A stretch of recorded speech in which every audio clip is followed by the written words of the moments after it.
نحمده ونصلي على رسوله الكريم أما بعد فأعوذ بالله من الشيطان الرجيم بسم الله الرحمن الرحيم من ذا الذي يقرض الله قرضا حسنا فيضاعفه له أضعافا كثيرة وقال النبي صلى الله عليه وسلم ما نفقت صدقة من مال رواہ مسلم۔ حاضرین و سامعین، آج ہم بات کریں گے کہ کیا اسلام کے اندر زکوٰۃ ٹیکس کی حیثیت رکھتی ہے۔ ویڈیو کے آگے چل کے یہ بات واضح ہو جائے گی کہ زکوٰۃ ٹیکس نہیں ہے، بلکہ اللہ جل شانہ کی ایک بہت اعلیٰ ترین عبادت ہے۔ بعض لوگوں کے ذہن میں زکوٰۃ کا ایک نہایت گھٹیا تصور ہے، وہ اس کو حکومت کا ٹیکس سمجھتے ہیں، جس طرح تمام حکومتوں میں مختلف قسم کے ٹیکس عائد کیے جاتے ہیں۔ حالانکہ زکوٰۃ کسی حکومت کا عائد کردہ ٹیکس نہیں ہے، نہ رسول اللہ صلی اللہ علیہ وسلم نے اسلامی حکومت کی ضروریات کے لیے اس کو عائد کیا، بلکہ حدیث میں صاف طور پر ارشاد ہے کہ زکوٰۃ مسلمانوں کے متمول طبقے سے لے کر ان کے تنگ دست لوگوں تک لوٹا دی جائے۔ اسی طرح یہ سمجھنا بھی غلط ہے کہ زکوٰۃ دینے والے فقراء، غرباء اور مساکین پر کوئی احسان کرتے ہیں، ہرگز نہیں، بلکہ خود فقراء اور مساکین کا مالداروں پر یہ احسان ہے کہ ان غریب لوگوں کی وجہ سے ان مالدار لوگوں کی رقوم، ان کا مال خدائی بینک میں جمع ہو رہا ہے۔ اگر آپ کسی کو بینک میں مال جمع کروانے کے لیے کوئی رقم سپرد کرتے ہیں تو کیا آپ اس پر احسان کر رہے ہیں؟ ہرگز نہیں۔ اگر یہ احسان نہیں تو پھر غرباء اور مساکین کو زکوٰۃ دینا بھی ان کے اوپر احسان نہیں ہے، اور احسان جتلانے والا اللہ جل شانہ کو پسند بھی نہیں ہے۔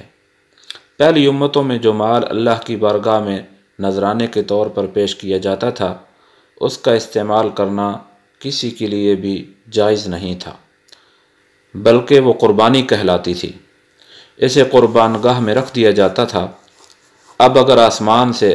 آگ آ کر اسے راکھ کر جاتی تو یہ قربانی کے قبول ہونے کی علامت تھی، اگر وہ چیز اسی طرح پڑی رہتی تو اس کے مردود ہونے کی نشانی تھی۔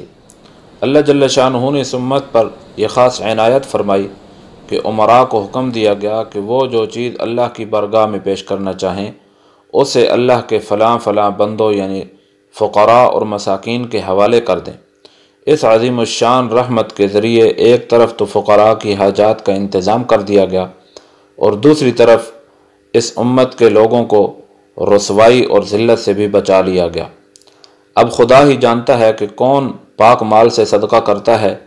اور کون ناپاک مال سے، کون ایسا شخص ہے جو محض اللہ کی رضا کے لیے دیتا ہے، اور کون ہے جو نام و نمود اور شہرت و ریا کے لیے۔ الغرض بات یہ ہے کہ زکوٰۃ ٹیکس نہیں ہے، بلکہ اللہ جل شانہ کی بارگاہ میں نذرانہ ہے۔ یہی وجہ ہے کہ اللہ جل شانہ نے قرآن مجید کے اندر اسے قرض حسنہ فرمایا ہے۔ قرآن پاک کے اندر ارشاد ہے، اعوذ باللہ من الشیطان الرجیم، من ذا الذی یقرض اللہ قرضا حسنا فیضاعفہ لہ اضعافا کثیرہ۔ کون ہے جو اللہ کو قرض حسنہ دے، پس وہ اس کے لیے اس کو کئی گنا بڑھا کر اس کو واپس کرے۔ اور حدیث پاک کے اندر مسلم شریف کی حدیث ہے، ما نفقت صدقۃ من مال، میرے پیارے حبیب صلی اللہ علیہ وسلم نے زبان نبوت سے، کلام نبوت سے، جن کی زبان سے سچ کے علاوہ کچھ بھی نہیں نکلتا، صرف جس کی زبان سے سچ ہی سچ نکلتا ہے، میرے محبوب یہ ارشاد فرما رہے ہیں کہ ما نفقت صدقۃ من مال، جو بندہ اللہ کی راہ کے اندر خرچ کرتا ہے، اللہ جل شانہ اس کے مال کو کم نہیں کرتے بلکہ اس کے مال کو بڑھا دیتے ہیں۔ یہاں صدقات کو قرض حسنہ سے اس لیے تعبیر کیا گیا،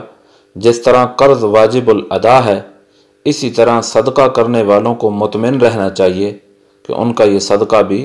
ہزاروں برکتوں اور سعادتوں کے ساتھ انہیں واپس کر دیا جائے گا۔ یہ مطلب نہیں کہ خدا تعالیٰ کو کسی کی احتیاج ہے، یہی وجہ ہے کہ صدقہ فقیر کے ہاتھوں میں جانے سے پہلے اللہ تعالیٰ کی بارگاہ میں پہنچ جاتا ہے، اور فقیر گویا اس دینے والے سے وصول نہیں کر رہا بلکہ یہ اس کی طرف سے دیا جا رہا ہے جو سب کا داتا ہے اور سب کو دینے والا ہے۔ اللہ جل شانہ سے دعا ہے کہ اللہ جل شانہ ہمیں دین کی سمجھ عطا فرمائے اور دین کو سمجھ کر اس کے اوپر عمل کرنے کی توفیق نصیب فرمائے۔ اگر آپ کو ہماری ویڈیو پسند آئی ہے تو ہمارے چینل کو سبسکرائب کریں، ہماری ویڈیو کو لائک کریں اور حق کا پیغام آگے تک پہنچانے کے لیے ہماری مدد کریں۔ السلام علیکم ورحمۃ اللہ وبرکاتہ۔